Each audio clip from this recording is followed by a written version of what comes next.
السلام عليكم ورحمة الله وبركاته.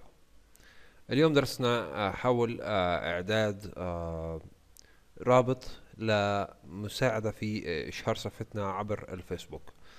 يعني مثل هذا الرابط الموجود عندي في صفحة مستر حلول على الفيسبوك. بالضغط عليه هيخلي الأعضاء عندي بالصفحة، المتابعين عندي بالصفحة، بالضغط على شير بيج يتم نشر رابط صفحتي على الوول عندهم.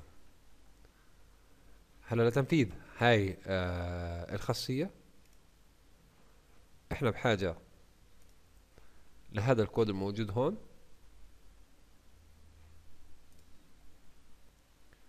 طبعا هذا الكود وشرح مبسط لهذا الدرس راح يكون موجود على الروابط اسفل المقطع، بامكانكم متابعته.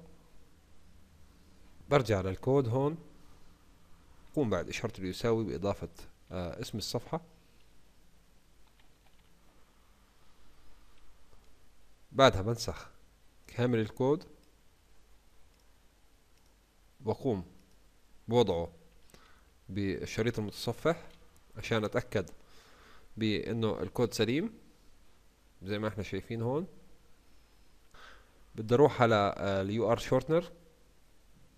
هذا الموقع بيمكنني من اختصار طول الرابط الموجود عندنا بشكل عام، مش بس لصفحات الفيسبوك. بضغط على shorten URL، بقوم بنسخ هذا الرابط. اما اني بقوم بنشره عبر النشرات اليومية عبر صفحتي بالفيسبوك، او اني بقوم بوضعه بهاي المنطقة هون. عشان احطه هون مفروض اني اروح على update info، وعند الوصف المختصر للصفحة بقوم بلصقه هون. بعدها بقوم بحفظ التغييرات.